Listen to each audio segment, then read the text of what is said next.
Obviously, I talk about video as a form of lead generation, but today I want to talk about how do you generate leads if you don't want to use video and you don't want to use social media. There's still some old school methods that work, and today I'm going to detail exactly what they are.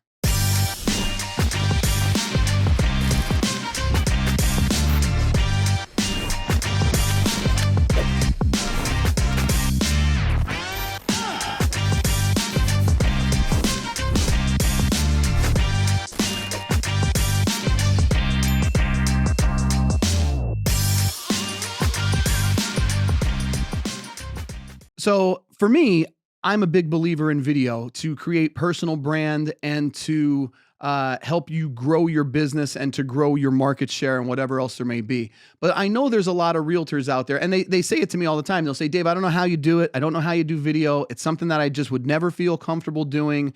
I wouldn't have the time. It would take me too long. You name the reason why they don't do video and they'll tell it to you. And there's even some realtors in our area that just don't want to even be on social media. They don't want to live what they consider to be an outwardly public lifestyle. They want to be a little bit more private. Now, obviously, I don't think that's a great plan for business, but it raises an interesting question. Can you be successful without social media and without using video in real estate? And I'm here to tell you, even though it's not my preferred method, I think you could. I think it's possible. And it all starts, I think, with a great referral network. That's got to be your number one source of business if you're not going to be using video and if you're not going to be using social media. So you've got to be someone who's willing to call people on the phone, past clients, potential clients, whatever it may be. You got to stay top of mind by being consistent. Taking guys out to lunch, going golfing with people that you may do business with. These are the types of things that you have to do. Another great thing for people who don't want to use video, open houses. Open houses still work. They attract people actively looking to buy homes. Many of those buyers show up and they are unrepresented. And at the very least, it gives you an opportunity to present yourself as a knowledgeable realtor in the local area. If you're going to be doing those open houses, you want to maximize them. And if you're not going to be doing video or social media, how do you do that? Well, you may want to door knock the neighborhood, use a sign-in sheet to capture phone numbers and emails and things like that. Those things work. Strategic networking, all right? We talked about your sphere of influence and stuff like that, but strategic networking goes hand in hand with this. There's some things that you can do in your local community to stay top of mind. Maybe you want to join or start a B&I group. You may want to join a chamber of commerce, or at the very least, attend their networking events. Country clubs, quite frankly, social clubs. There's still great ways to generate business and to get your name out there with the type of people that you're looking to work with. And it could be something super simple like a PTA or a Rotary Club or a Lions Club, something like that, to talk to people and explain how you can help them in the home buying process.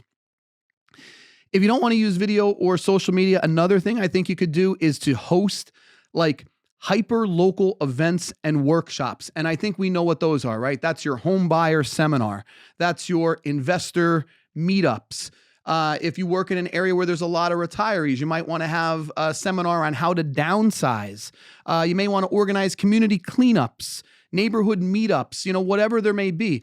You could do all those things without video and without social media, and it's a great way to find clients. We touched on it a little bit too, as far as door knocking around an open house, but sometimes just door knocking a neighborhood works, right? I say this to my realtors all the time. If you're wondering where you should start your lead generation, start at your front door and build a ring around it from there. I think it's very powerful to be known in your own local community. One thing that can be really frustrating for a realtor is, you're leaving your house one day to go to work, and the neighbor across the street has their house listed with a different realtor. And you're like, hey, what happened there? And they're like, oh yeah, geez, I didn't know you were in real estate. Or, yeah, I lived across the street from you for 9 years, and we've said 11 words to each other total in our entire life. So I don't really feel any obligation to list my house with you. So I think you have to own your own local neighborhood, and that can be door knocking. Calling and texting past clients. I don't even like calling people past clients, right? Because I try to make it clear to the people that I work with. And if you're a realtor out there, I think this is something that you should think about too. It's like, what do they say? It's like, there's no such thing as a former Marine.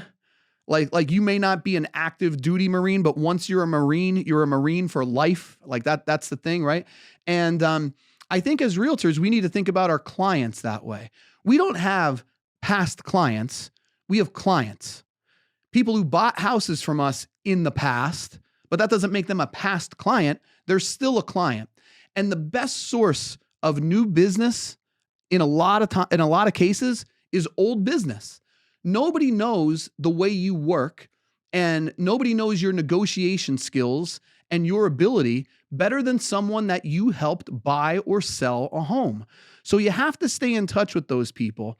You have to do the occasional coffee meetup or whatever. I mean, you guys know how to, I'd like to think that you know how to talk to people, but whatever that is, you got to do it. You got to stay top of mind, and you got to remind people, hey, if you know anybody looking to buy or sell, I can help them the same way I helped you.